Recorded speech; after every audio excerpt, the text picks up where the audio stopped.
Assalamualaikum warahmatullahi wabarakatuh. Perkenalkan, nama saya Dina Amelia dari Prodi D3 Keperawatan Prakerja.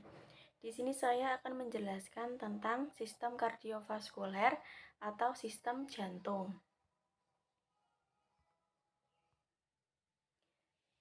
Sistem kardiovaskuler atau sistem jantung adalah organ yang sangat penting dalam tubuh manusia dan memiliki ukuran yang cukup besar sebesar kepalan tangan orang dewasa.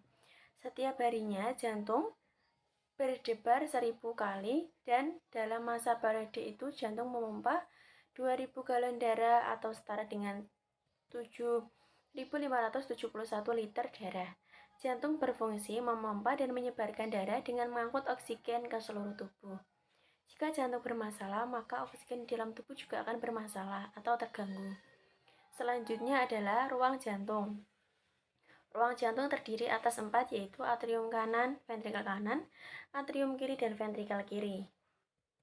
Kemudian pada jantung yang sehat, orang yang sehat, darah mengalir satu arah melalui pembuluh darah.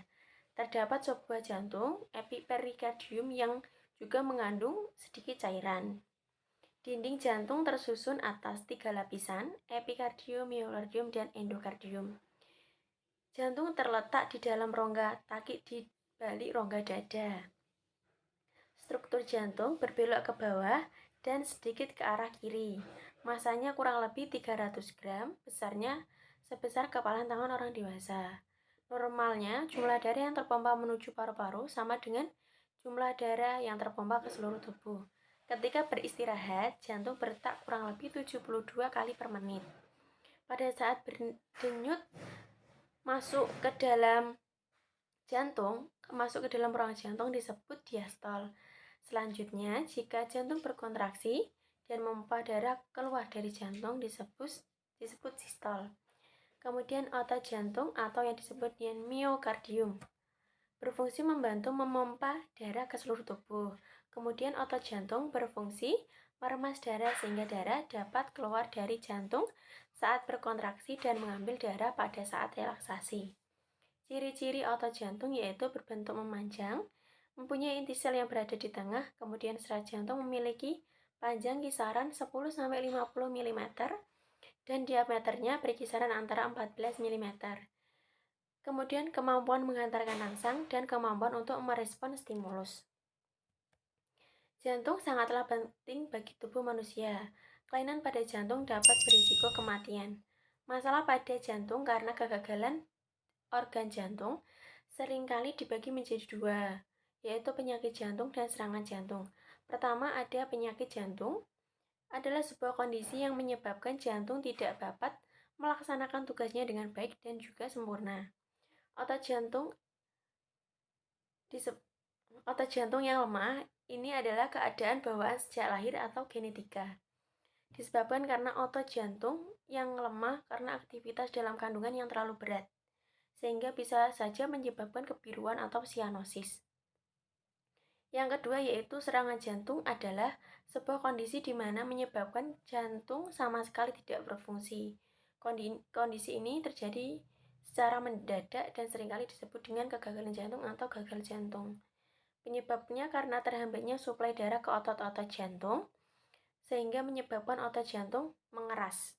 Ini yang sering dialami oleh masyarakat Indonesia. Penyebab penyakit jantung adalah kerusakan, penyumbatan, kemudian peradangan maupun kelainan yang ada pada jantung, otot maupun pembuluh darah di sekitarnya. Penyumbatan di pembuluh darah jantung biasanya disebabkan karena plak.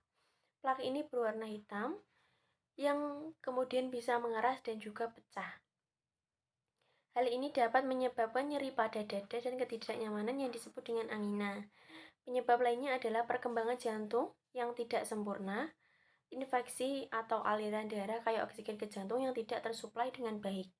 Faktor risiko dari penyakit jantung yaitu bertambahnya usia. Kemudian juga laki-laki juga berisiko mengalami penyakit jantung, tetapi pada perempuan terjadi setelah masa menopause atau masa lanjut usia.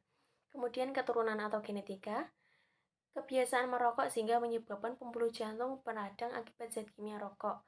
Karena rokok memiliki banyak zat kimia yang dapat menyebabkan penyakit jantung dan sesak nafas. Kemudian gaya hidup buruk seperti tinggi mengonsumsi lemak yang dapat menyebabkan obesitas, garam, hipertensi, kolesterol, dan kurangnya olahraga.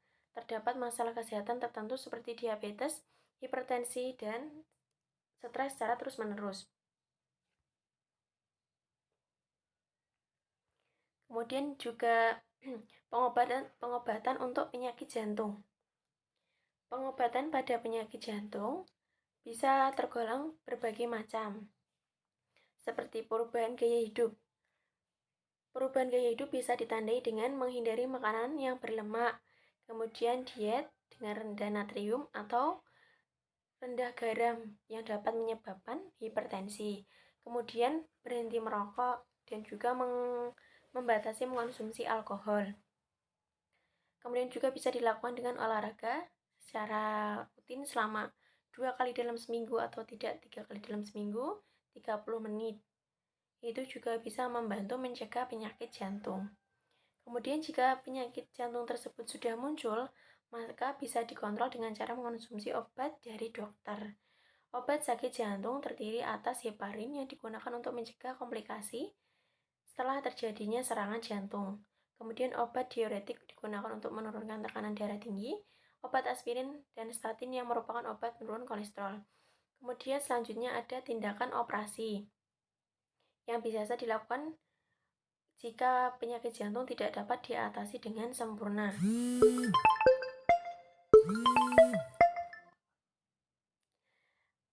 Terima kasih. Itu adalah penjelasan dari saya. Apabila ada salah kata atau ada perkataan yang kurang berkenan pada saat saya presentasi, mohon dimaafkan. Terima kasih dan wassalamualaikum warahmatullahi wabarakatuh.